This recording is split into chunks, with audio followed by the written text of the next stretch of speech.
Nothing is more expensive in a remodel than changing your mind after construction is underway. It'll tank your timeline too. And the best way I know to avoid both of those problems? Surprise, it's a master plan. Hi there, welcome back to Mid-Mod Remodel. This is the show about updating mid-century homes, helping you match an MCM home to your modern life. I'm your host, Della Hansman, architect and mid-century ranch enthusiast. You're listening to Season 6, Episode 7. Today I'm actually going to share the content of a recent live mini training I did on Facebook. In it, I'm partly introducing the concept of a master plan, which all you dedicated podcast listeners know quite well. But I'm specifically getting into some of the ways that a master plan can save both time and money. We're going to get down to brass tacks about the contract you may sign someday with a contractor. I'm talking change orders, allowance, and timeline. We're living in a moment, a year, several years, when the cost of construction has rarely been higher. Everyone wants to remodel, and there aren't enough skilled tradespeople or boards of cedar to go around. Delays and high costs are inevitable, but there is still one lever we can control: how much of a decision-making bottleneck, crisis generator, or way smoother you are in the process. Some chaos is inevitable, sure, but you as the homeowner and remodel planner can still pull yourself back out of the equation with a good master plan. There's also inevitable stress to any remodel. I've never met anyone who found planning one to be entirely sunshine and roses.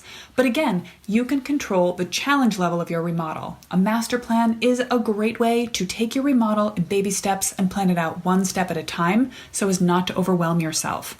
Or worse, make bad decisions and experience remodeler's remorse. But before we get into that, my free masterclass, Planning a Remodel to Fit Your Life and Budget, is happening on Tuesday. I am beyond excited to share it with you. Seriously.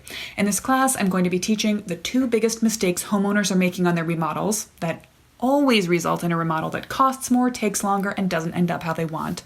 My 5-step process for planning a remodel you can lead with confidence, one that will turn the house you have into the home you'll love, and how to cut the chaos of remodeling in half with one simple maneuver. Everyone should do this. Have you registered yet? If not, go to the show notes or directly to midmod-midwest.com/sign up to get your confirmation email and the masterclass action guide in your inbox right away. If you're already on the wait list, I'll have emailed you about it earlier this week. Check your inbox. You can get those show notes on my website at midmod-midwest.com/607. Without further ado, here's the audio of that Facebook mini training.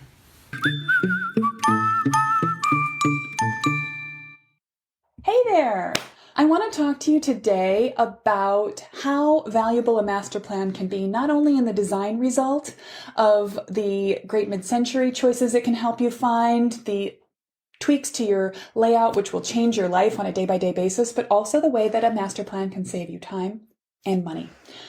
Because nothing is more expensive than changing your mind mid-remodel. Having a clear plan in place is what keeps a project cost low. So let's talk about how knowing your own home can help you avoid expensive surprises. Setting your priorities can help you ensure that you put your money where your heart is, and taking the time to plan before you start will make sure everything goes more efficiently once you begin. Also, if you want to know more about planning a mid-century remodel with a master plan so you can get the clarity and confidence you need to lead a remodel you want, register for next week's free live masterclass. It's about planning a mid-century remodel that will fit your life and budget. And in it, I'm laying out the framework that I use with all of my custom design clients to create wonderful master plans that help them keep a remodel on target from start to finish and result in a house that becomes a home they love. So today, I want to start with a quick overview of what a master plan is and isn't.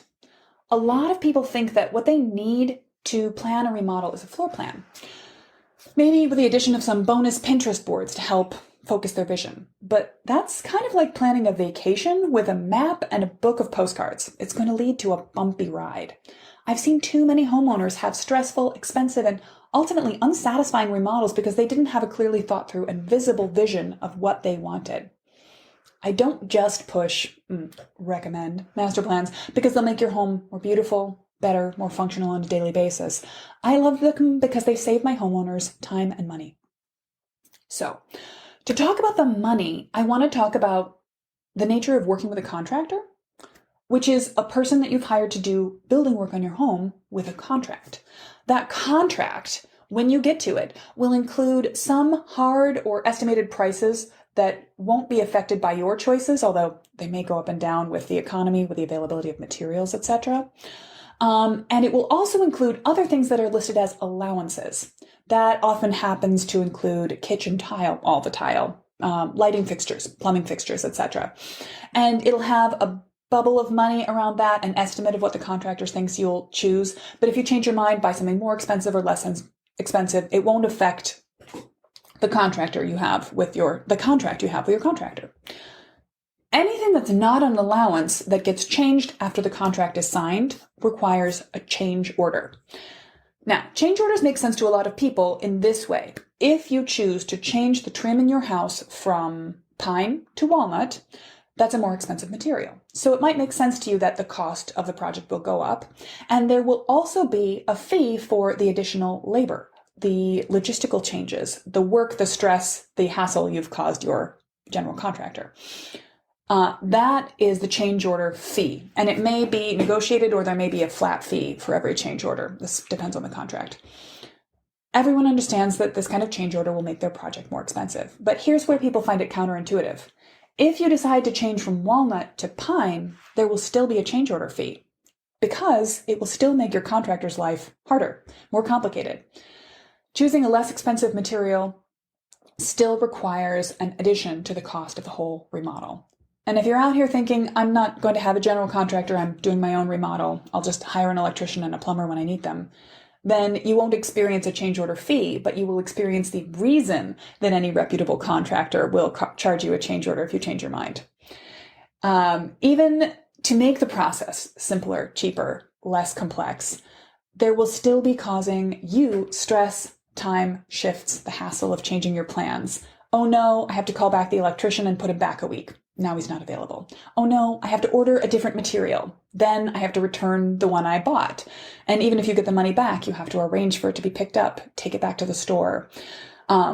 You've already done something to the house, nailed, glued, screwed things onto the house that has to be removed in a neat and tidy way. Anytime you change your mind, once the process is underway, it will be more complicated and more expensive. And here's the thing. Any construction is expensive and time consuming. Remodels can be particularly unpredictable and expensive because there are so many unknown factors. Small things will go wrong. That wonderful material you chose from a small company will have a supply line problem, get hung up in production. Unexpected structure or maintenance, mold, who knows? Something could be discovered in the walls when you start to get underway. There are a million things that can go wrong in the best of construction cases. And now, as we are all trying to remodel in a global pandemic, construction costs have gone up, labor is hard to find, everyone's busy, supply lines are stretched out. There's not a lot we can do about it. So I have to counsel patience. But there is some good news. It's going to start with bad news. One of the biggest problems I've observed in my decade plus of residential construction is that the biggest drag on a project speed and cost can come from the owner. You. That's not great. Okay. But it does mean it's something you can control for. So the best cost and timeline you can possibly hope for comes when you have planned well in advance. That's why we're talking about master plans today. I've been talking about them for a month on the Mid-Mod Remodel podcast, and I'm talking about them in the masterclass next week. Master plans are where it's at. Taking a master plan approach to your remodel is the best way I know to counteract the challenges and delays and rising construction costs inevitable in a residential remodel. So the other factor I wanted to talk about today is timing. Specifically, timing can be slowed up if you need to make a decision at the last minute and you aren't prepared. Executive function, what we use in our brains to make choices, can be used up. So you have to budget it, just like you're budgeting dollars, budget your remodeling energy. Spend it now when you're fresh, enthusiastic, and everything seems exciting and positive by making clear decisions following a process that takes you from fuzzy focus to clarity, step by step. A remodel is filled with an overwhelming number of decisions, and it doesn't feel overwhelming. It scientifically is. The name for that process of overwhelm is decision fatigue, which is what happens when you add up the effects of constantly making one choice after another within a limited period of time. Our brains only have enough bandwidth to make a certain number of decisions before they wear out. So when we start off, we're faced with a decision. We weigh options. We think carefully. We make rational choices. But over time, as you get tired, you make decisions more rapidly, more poorly. A metaphor that's not totally perfect, but helps to illustrate it, is that you can tire out a muscle. When you're doing a new exercise, an arm curl, I don't lift weights, I don't really know, but you're doing a new exercise, your focus is clean, your posture is perfect, you start to go right at it. As you do it too much, you become tired. You might go more slowly. Your posture might start to slip. You might slouch. You have a greater risk of injury. And over time, it becomes dangerous. Just the same way, you can get tired of making too many choices. And this is what happens when you get to the end of the day and you get really snacky, even though you're not hungry. Or if you're me, you get too tired to choose to get up off the sofa and go to bed. That's not just me, right? I hope that's everyone. No, I don't hope that's you, but scientifically, I know that it is. The symptoms of decision fatigue can involve making bad choices, getting yourself stuck in analysis paralysis, choosing the status quo over anything new and different, reacting aggressively to options that are presented to you. That's a defense mechanism, but that doesn't make it any less unpleasant to the people around you, your loved ones, your contractor, your designer. It can make it hard for you to make a reasonable trade-off between one option and another, and it can make it challenging to exercise self-control. The ways that show up in a remodel are myriad. Someone who's experiencing decision fatigue may reject a good design option because it feels like just one more thing, too much. Or they may recklessly say yes to too many options because they can't focus on how these will all affect the budget. Later, they'll be shocked by the bottom line change. One of the reasons I think the master plan priority setting process is so important is because inevitably the last few things that get done in a remodel will get your least attention and your least good decisions. And in my experience of working with homeowners, they almost always tell me that they regret some of the last few decisions they made. The last few budget cuts they authorized, or conversely, the last expensive thing they added to the project. It can go either way. But in general, people regret those last few choices on a remodel. Ironically, those can be some of the biggest impacts on the overall effect once it's completed because they've just made too many decisions in a row. When you do that, you're almost guaranteed to get a poor choice at the end. So the best way to avoid decision fatigue is to minimize the number of choices you need to make or to space them out strategically. So when you're planning a remodel, you want to give yourself as big of a time window as you can, a long lead time, to make those choices in as logical an order as possible. So first, making big picture decisions and then focusing in on an ever tighter process of narrowing choices so you don't end up making one specific small commitment at the beginning of the process that then creates a snowball avalanche of more and more complex ramifications as you go.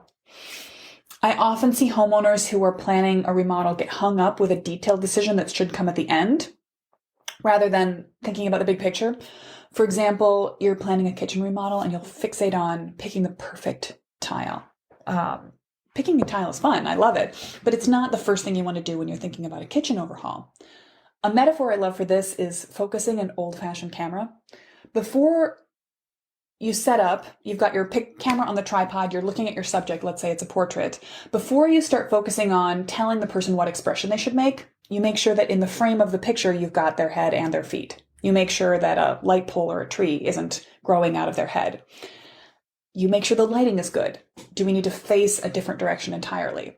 Once you've done that, you can talk to them about their posture, their facial expression. You can make sure that hair isn't in their face, and you can focus the camera down to get the perfect shot. So, doorbell. Well, that's exciting. And dog. Guard dog. There we go.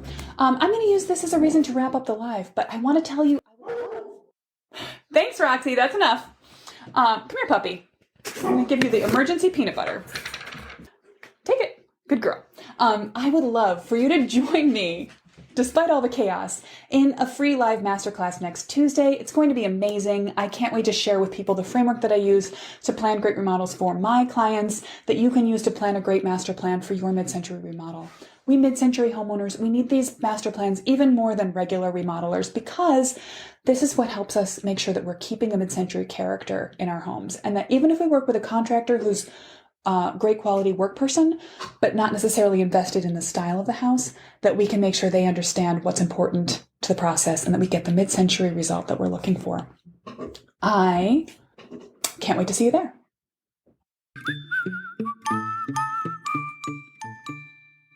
Per usual, find those show notes at midmod-midwest.com/607. Grab the links I've mentioned or just watch this episode on video to see my smiling face. Plus, the show notes are where you can register for next week's class. Don't miss it. Although, if you can't make it to the class time slot of 6 p.m., that's okay. Register anyway, and I'll send you a video link to watch the replay. And if you've been listening along to the podcast for a while now, wishing you could ask me some of the questions that pop into your head while you hear it, coming to this masterclass will be your chance to ask me a question, live and in person. No, actually, live and on Zoom, about your home, your remodel process, whatever you need to know. So, I'll see you there on Tuesday. Next week's podcast episode will be the last for this season. I'm going to be sharing some of my personal favorite design tips for planning a remodel, strategies you can use to take your home update from good to great. I think you will love them. Ciao for now.